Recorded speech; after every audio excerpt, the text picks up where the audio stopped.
One of the first things that he says is that if you put life almost anywhere within the volume of this universe, it would die instantly. Okay, and of course that's true. If you put us in outer space, we would suffocate. If you put us in the middle of the sun, we'd burn to death. If you put us in the middle of the earth, we'd be crushed and burned to death.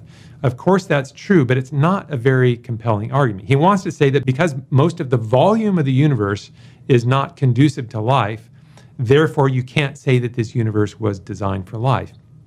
But you could apply that logic equally to, say, a roller coaster and say that if you put humans most places on the structure of a roller coaster, it would be very dangerous for them and they could very likely die.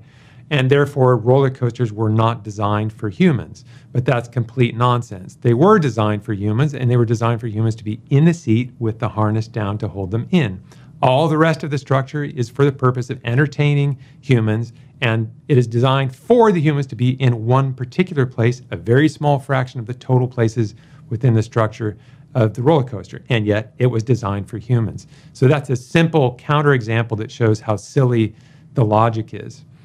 Another argument that Tyson puts forward in this 5-minute video, and one that he claims is his favorite argument, is the fact that we eat and drink and breathe and speak through one opening, the mouth.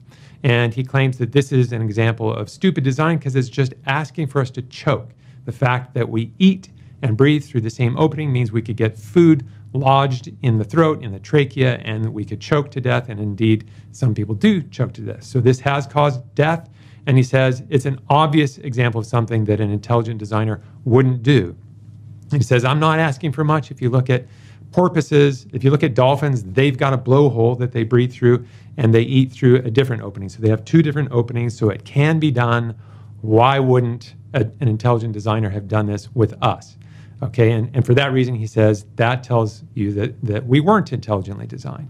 But it's really a very silly argument. Let's think about this a little more carefully than he did. What are the anatomical structures that we use to eat? It's the lips, it's the teeth, it's the palate, and the tongue. Those are all well designed for eating, right? But what are the anatomical structures that we use for speaking? It's the very same structures. It's the lips, it's the teeth, it's the palate, it's the tongue. The very same structures that are used for eating are used for speaking. And speaking requires air. We have to breathe to speak. We're expelling air as we speak. So this is actually an example of elegant design. Designers, if you go and talk to design engineers, it's considered to be very elegant design if you can use the same structures for 2 different purposes. And this is an excellent example of that. We speak and we eat with the very same structures, and we do so very elegantly. And in fact, if you look at causes of death among humans in America, there are statistics on this. Choking actually isn't in the top 10 causes of death. Number 10, of course, cancer and heart disease are the top 2 and have been for a long time. Number 10 is suicide, okay? So think about what a designer could have done if the main goal were to prevent death. The designer could have not given us a mind, because it's a mind gone wrong, a mind gone depressed that leads to suicide. So that gives you an idea for the complexity of actual design problems that deGrasse Tyson is just glossing over here. Why would God have made us without minds as though the only goal were to keep us from dying?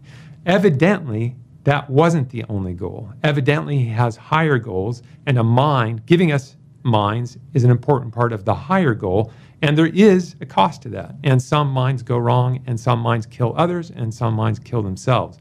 Evidently, it was not the designer's purpose to prevent that from happening. Evidently, there's a higher purpose, and a mind is important for that.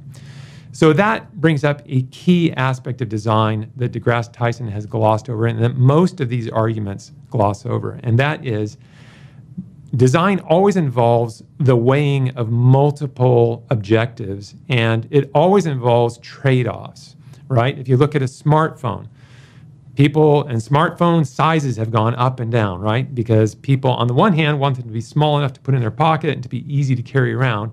On the other hand, they want them to be large enough to have enough screen real estate that you can see a lot on the screen.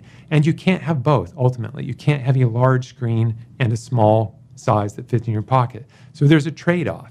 And you've seen smartphone sizes go up and down because they're exploring the sweet spot in this trade-off. But there is a trade-off. And that's a very common theme in design. You have multiple objectives, there's trade-offs, and you need to hit a sweet spot where you're accomplishing multiple things well, given those trade-offs.